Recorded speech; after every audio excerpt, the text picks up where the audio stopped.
வணக்கம் மக்களே. India to America Pakistan அணியை ஒற்றை ஆளை வீழ்த்திய இந்திய வம்சாவளி வீரர். அமெரிக்காவில் உள்ள டெல்லாஸ் நகரில் நேற்று நடைபெற்ற நடப்பு T20 உலகக்கோப்பை கிரிக்கெட் தொடரின் 11வது ஆட்டத்தில் பாகிஸ்தான் அணி மற்றும் அமெரிக்க அணிகள் மோதின. பலம் வாய்ந்த பாகிஸ்தான் அணி இந்த போட்டியில் அமெரிக்க அணியை எளிதாக வீழ்த்தும் என்றே பலரும் நினைத்திருக்கலாம். ஆனால் இந்த போட்டியில் நடந்ததே வேறு.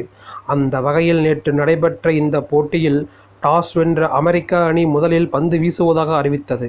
அதனைத் தொடர்ந்து முதலில் விளையாடிய பாகிஸ்தான் அணி அமெரிக்க அணியின் சிறப்பான பந்து வீச்சை சமாளிக்க முடியாமல் துவக்கத்திலிருந்தே தடுமாற்றமான ஆட்டத்தை வெளிப்படுத்தியது. பின்னர் இறுதி நேரத்தில் ஓரளவு சுதாரித்து 20 ஓவர்களின் முடிவில் 7 விக்கெட்டுகளை இழந்து 159 ரன்கள் குவித்தது. பின்னர் 160 ரன்கள் அடித்தால் வெற்றி என்ற இலக்குடன் அமெரிக்க அணி விளையாடியது. பாகிஸ்தான் அணியில் நட்சத்திர வேகப்பந்து வீச்சாளர்கள் இருப்பதால் இந்த இலக்கை அவர்களால் தொட முடியாது என்றே பலரும் நினைத்திருப்பார்கள். ஆனால் சிறப்பான ஆட்டத்தை வெளிப்படுத்திய அமெரிக்க அணியும் 20 ஓவர்களின் முடிவில் 3 விக்கெட்டுகளை மட்டுமே இழந்து சரியாக 159 ரன்களை குவித்ததால் போட்டி சூப்பர் ஓவருக்கு சென்றது.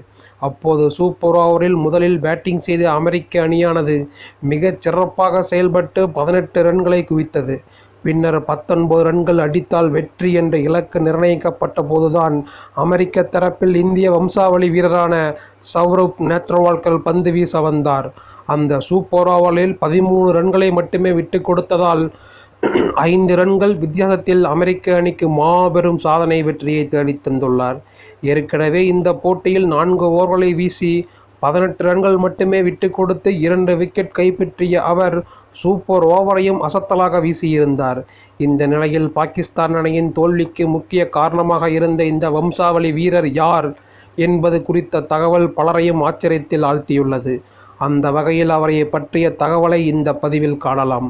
அதன்படி மும்பையைச் சேர்ந்த சௌரவ் நேத்ரவால்கர் இளம் வயதில் 19 வயதுக்கு உட்பட்டோர் இந்திய அணிக்காக உலகக்கோப்பை போட்டிகளில் பங்கேற்று விளையாடியுள்ளார். இன்று இந்திய அணியில் இருக்கும் பல்வேறு பிரபல வீரர்களுடன் இணைந்து விளையாடியிருந்தாலும் அவருக்கு இந்திய அணியில் வாய்ப்பு கிடைக்காமல் போனது. பின்னர் கம்ப்யூட்டர் சயின்ஸ் படித்து அமெரிக்காவில் குடியேறி இருக்கிறார். அங்கு சாப்ட்வேர் இன்ஜினியராக இருந்து கொண்டே கிரிக்கெட் விளையாடி அமெரிக்க அணியிலும் இடம் பிடித்து அசத்தலான ஆட்டத்தை வெளிப்படுத்தி இன்று அமெரிக்க தேசிய அணிக்காக விளையாடி பாகிஸ்தான் அணியை வீழ்த்தியுள்ளார். அதோடு 32 வயதான இவர் அமெரிக்க அணிக்காக இதுவரை 48 ஒருநாள் போட்டிகள் மற்றும் 29 T20 போட்டிகளில் விளையாடியுள்ளார் என்பது குறிப்பிடத்தக்கது.